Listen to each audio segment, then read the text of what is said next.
আগামীকাল শনিবার আর শনিবর্ষরীয় দুপুর জমজমাট। তার কারণ কাল বিকেল 3টে জেনে যাবেন ক দফায় ভোট, কবে ভোট।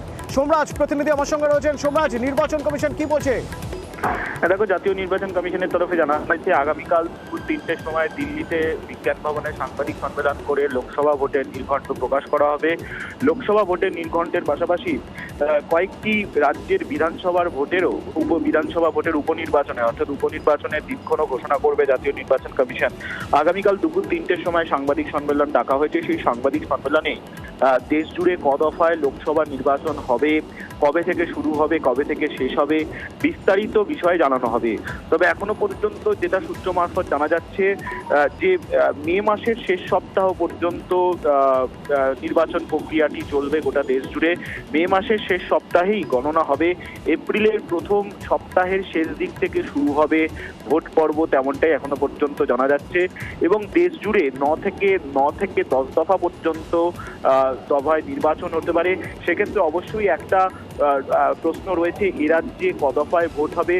যেটা মনে করা হচ্ছে ন্যূনতম 6 দফার বেশি দফা ভোটে ভোট হবে, অর্থাৎ ন্যূনতম 6 দফা এবং তার থেকে বেশি দফা হতে পারে, তেমনটাও সম্ভাবনা হিসাবে উঠে আসছে। এবং আগামীকালই গোটা বিষয়টি স্পষ্ট করে দেবে জাতীয় নির্বাচন কমিশনের তরফে যে এই যে কেন্দ্রীয় বাহিনী বা আধা সেনা মোতায়েন, সে আধা সেনা মোতায়েনের ব্যাপারেও গোটা বিষয়টি স্পষ্ট করে দেবে জাতীয় নির্বাচন কমিশন।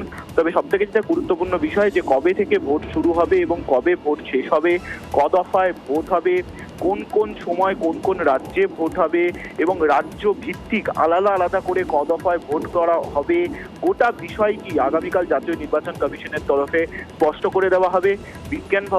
দিল্লির বিজ্ঞান ভবনে এই সাংবাদিক সম্মেলন ডাকা হয়েছে। দুপুর 3টে থেকে ঘোষণা করা হবে জাতীয় নির্বাচন কমিশনের তরফ। সোমরাজ, আগামীকাল বিকেল 3টে সব স্পষ্ট হয়ে যাবে। তবে তার আগে কিছু স্পেকুলেশন থেকেই থাকে, কিছু জল্পনা থেকেই থাকে। কারণ 543 আসনের ভোট, এই 543 কেন্দ্রের ভোট কত দফায় হবে সেটা যেমন একটা ব্যাপার।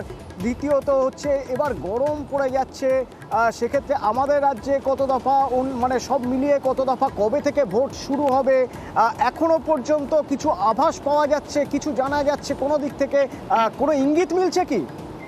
দেখো, যেটা এখনো পর্যন্ত জানা যাচ্ছে যে দেশ জুড়ে 9 দফার বেশি দফায় ভোট হওয়ার সম্ভাবনা রয়েছে দেশ জুড়ে। আর আমাদের রাজ্যের নিরিখে এখনো পর্যন্ত জানা যাচ্ছে ন্যূনতম 6 দফায় ভোট হতে পারে এবং সেই দফাটা বাড়তে পারে, এমনটাই সম্ভাবনা হিসেবে উঠে আসছে। এবং এপ্রিলের প্রথম সপ্তাহে শেষ বা এপ্রিলের দ্বিতীয় সপ্তাহে শুরু থেকে নির্বাচনী প্রক্রিয়া শুরু হবে, অর্থাৎ ভোট প্রক্রিয়া শুরু হবে। মে মাসের শেষ সপ্তাহে গণনা প্রক্রিয়া হবে গোটা দেশ জুড়ে, এমনটাই এখনো পর্যন্ত জানা যাচ্ছে। তবে অবশ্যই বাহিনী মোতায়েনের নিরিখে এই দফা অনুযায়ী ভোট হবে এবং আগামীকাল যেটা মনে করা হচ্ছে পশ্চিমবঙ্গ অর্থাৎ এ রাজ্যে 6 দফারও বেশি দফায় ভোট হবে, এখনো পর্যন্ত সেই সম্ভাবনা হিসাবেই উঠে আসছে। ফলত সব মিলিয়ে অবশ্যই আগামীকাল 3টে সাংবাদিক সম্মেলন ডেকেছে জাতীয় নির্বাচন কমিশনের তরফে। এবং যে খবর এখনো পর্যন্ত পাওয়া যাচ্ছে দেশ জুড়ে 9 দফায় অন্তত ভোট হবে লোকসভা নির্বাচন এবং আমাদের রাজ্যের নিরিখে ন্যূনতম 6 দফারও বেশি দফায় ভোট হবে, এখনো পর্যন্ত সেই সম্ভাবনার কথাই উঠে আসছে। ধন্যবাদ।